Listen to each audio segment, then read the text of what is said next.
একদা হযরত ঈসা আলাইহিস সালাম সিরিয়া দেশের এক জঙ্গলের পার্শ্ববর্তী প্রান্তরের উপর দিয়ে কোথাও গমন করছিলেন। তখন তিনি পথিমধ্যে একটি মৃত মানুষের মাথার খুলি দেখতে পেলেন। তিনি আল্লাহর কাছে মোনাজাত করলেন, হে মাবুদ, তুমি আমাকে এই মাথার খুলিটির তথ্য জানিয়ে দাও।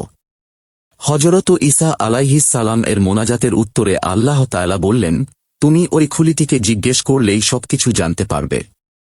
তখন হযরত ঈসা আলাইহিস সালাম খুলিটিকে বললেন, হে খুলি, আল্লাহর হুকুমে তুমি আমার প্রশ্নের উত্তর দাও।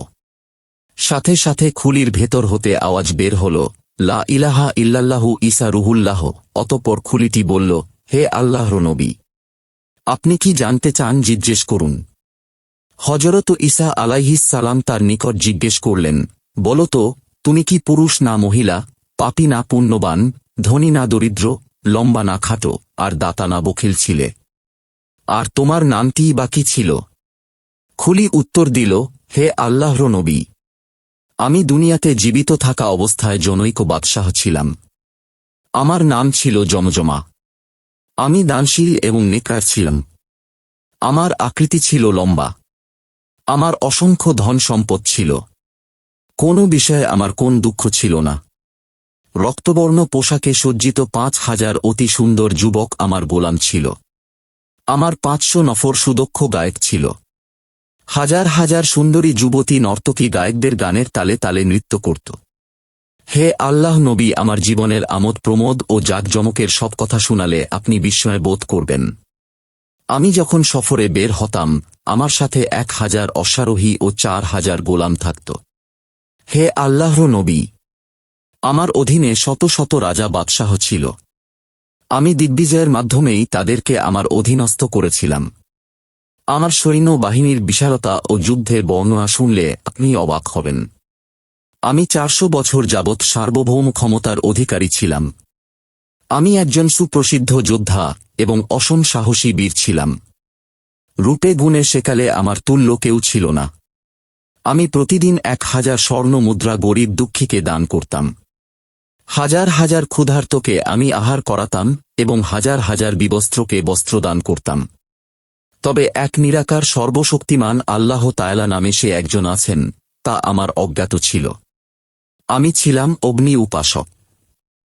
হযরত ঈসা আলাইহিস সালাম পুনরায় খুলিকে জিজ্ঞেস করলেন, তুমি কতদিন আগে মৃত্যুবরণ করেছ এবং কিভাবে তোমার মৃত্যু হয়েছিল?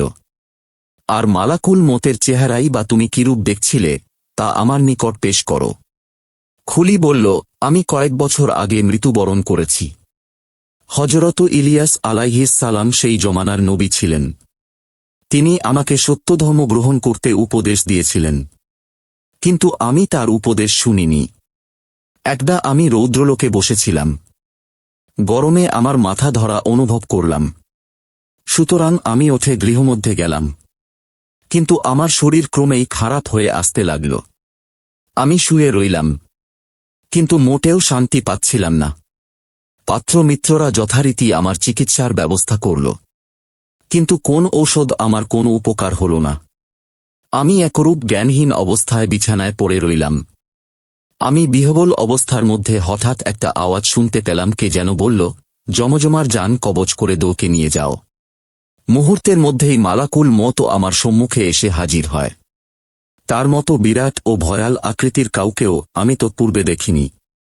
তার মস্তক যেমন আসমান থেকেছে ও পা দুখানা জমিনে রয়েছে, এরূপই ভয়ঙ্কর মূর্তি। সে আমার সামনে এসে দাঁড়ালে আমি দেখলাম তার কয়েকটি মুখ রয়েছে। তা দেখে আমি একেবারে জড়সড় হয়ে গেলাম। আমি জীবনে কখনোই আমাকে এত বেশি অসহায় বোধ করিনি। সে আমার দিকে এগিয়ে এলো। হযরত ঈসা আলাইহিস সালাম তাকে জিজ্ঞেস করলেন, তুমি কি তাকে জিজ্ঞেস করেছিলে যে এতগুলো মুখ কেন? জমজমার খুলিটি উত্তর দিল, হে আল্লাহর নবী, সে ভীষণ বিপদের মধ্যে ও আমি তার নিকট এ কথাটি জিজ্ঞেস করেছিলাম। তাতে সে জবাব দিল যে আমার সামনের মুখ দিয়ে মুমিনের জান কবজ করার আদেশ দেই, আর ডান দিকের মুখ দিয়ে আসমানের অধিবাসীদের জান কবজ করার হুকুম দেব, এবং বাম দিকের ও পেছনের মুখ দিয়ে আমি কাফির ও মুশরিকের প্রাণ হরণ করার নির্দেশ দেই। হযরত ঈসা আলাইহিস সালাম জমজমাকে জিজ্ঞেস করলেন, মৃত্যুকালে তোমার কি ক্লেশ বোধ হয়েছিল? সে উত্তর দিল, মালাকুল মতের সাথে আরও কজন ফেরেশতা ছিল।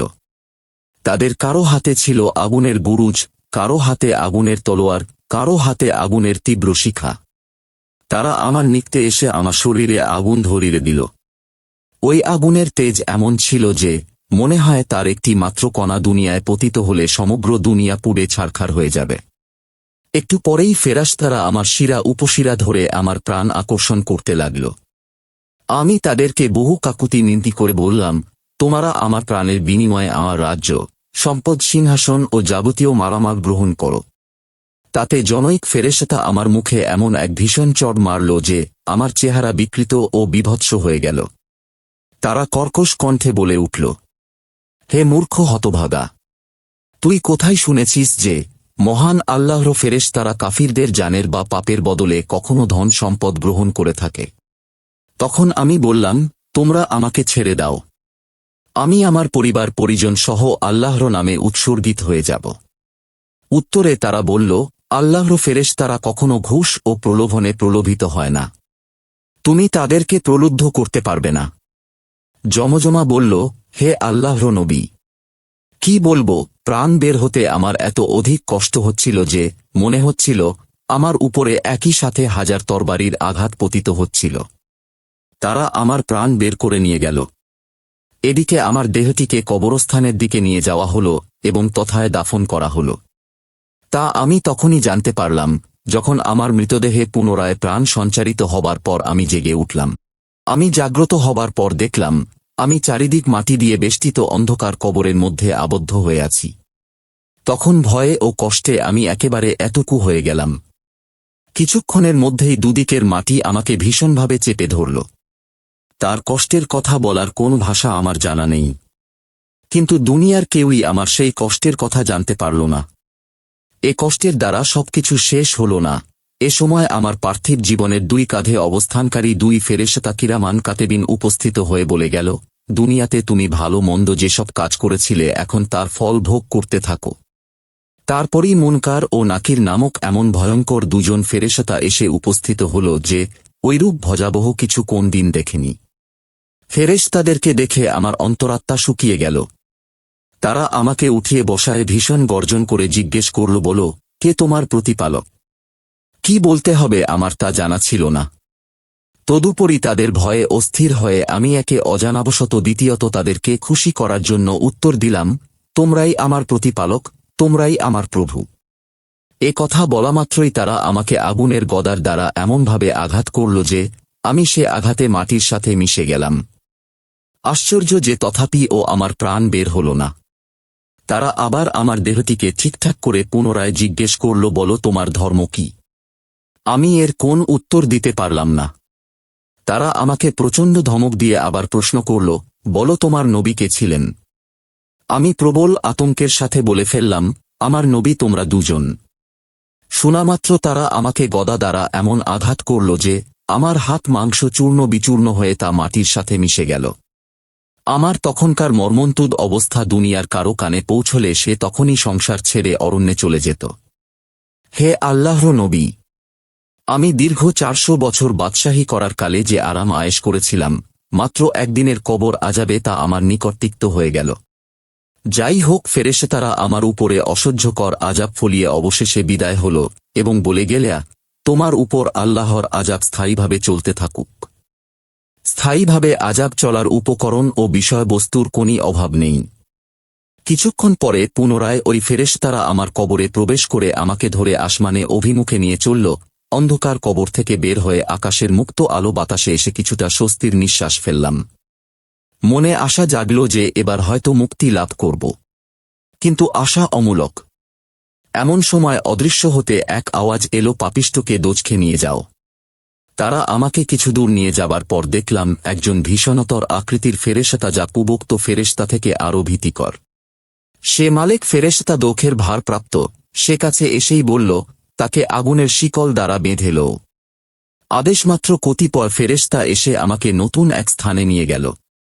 সেখানে নিয়ে আমাকে আগুনের বিছানায় উপর শুইয়ে দিয়ে শরীরের চামড়া টেনে খুলে ফেলতে লাগল। তারপর তারা আমার চর্মবিহীন শরীরে বেঁধে সর্পবিচ্ছু পরিপূর্ণ একটি গভীর গর্তে ফেলে দিল। ওই গর্তে সর্প বিচ্ছু ছাড়াও অগ্নিরাশি দাউদাউ করে জ্বলছিল।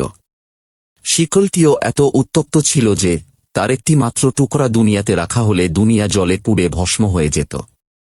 আমার মুখ বন্ধ করে দেয়া হয়েছিল, সুতরাং অসহ্য কষ্টের মধ্যে কোনো প্রকার চিৎকার বা ক্রন্দন করার সাধ্য ছিল না। এ সময় হযরত ঈসা আলাইহিস সালাম বললেন, জমজমা, তুমি দোজখের কিছু বিবরণ আমাকে শোনাও। জমজমা বলতে লাগল, হে নবী, দোজখের 7টি দরজা আছে, 1 সাইর, 2 সাকার, 3 জাহান্নাম, 4 লাজা, 5 হাবিয়া, 6 জাহিম এবং 7 হুতামা। হে নবী, আপনি দোজখবাসীদের অবস্থা দেখলে নিশ্চয় বলতেন যে এদের উপর আল্লাহ তাআলার কঠিন গজব নাজিল হয়েছে। তাদের সামনে, পেছনে, ডানে বামে, উপরে ও নিচে সব দিকেই দাউ দাউ করে ভীষণ আগুন জ্বলছে। দোজখীরা ক্ষুধা ও তৃষ্ণায় চিৎকার করছে। সেখানে তাদের চেহারা কয়লার মতো কালো হয়ে গেছে। তারা প্রতি মুহূর্তে আর্তনাদ এবং বিলাপ করছে। খাবার জন্য কিঞ্চিত খাদ্য ও পানীয় চাচ্ছে।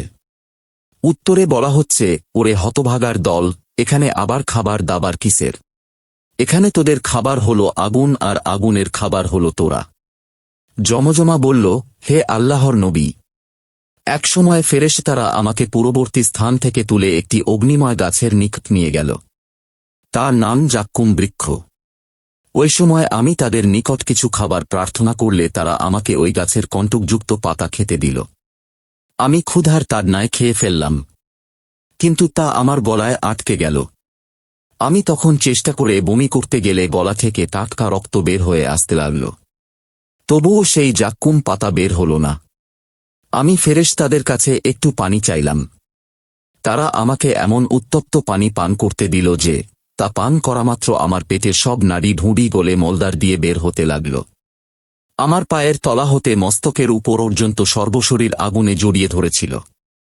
তা হতে একটু নিষ্কৃতি লাভ করা যায় কিনা এ ধারণায় ফেরেশতাদের কাছে কিছু কাপড় চেয়েছিলাম। তাতে তারা বলল, রে কমবক্ত, তুই সারা জীবন যে পাপ করেছিস তার বদলে তুই এ দোজখে একমাত্র আগুন ব্যতীত আর কিছুই পাবে না। তুই নিজের সৃষ্টিকর্তা ও পালনকর্তার আদেশ অমান্য করেছিস। তুই তার প্রদত্ত নেয়ামত সমূহ ভোগ করেছিস অথচ তার শকর আদায় করিসনি। তুই মানুষের প্রতি নির্যাতন নিপীড়ন চালিয়েছিস, মানুষের হক ও ন্যায্য অধিকার নষ্ট করেছিস।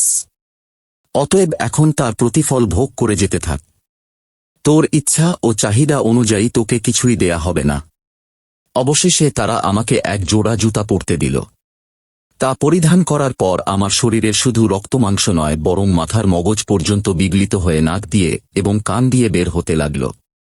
সে বলল, হে আল্লাহর নবী, আপনি আমার জন্য একটু দোয়া করুন যেন আমাকে আল্লাহ এই আযাব থেকে মুক্তি প্রদান করেন। আমাকে যেন পুনরায় দুনিয়াতে পাঠানো হয়, তাহলে অবশ্যই আমি এবার সেই একমাত্র নিরাকার আল্লাহর ইবাদত করব। হযরত ঈসা আলাইহিস সালাম তার জন্য দোয়া করলেন, হে মাবুদ, আপনি পরম দাতা ও দয়ালু এবং অপরাধ ক্ষমাকারী। আপনি দয়া করে এ ব্যক্তিকে পুনরায় দুনিয়ার পাঠায় দিন যেন সে আপনার ইবাদত করে নৈকট্য লাভ করতে পারে। অতঃপর আল্লাহ তাআলা হযরত ঈসা আলাইহিস সালাম এর দোয়া কবুল করলেন এবং তাকে পুনরায় জীবন দান করে পৃথিবীতে পাঠালেন।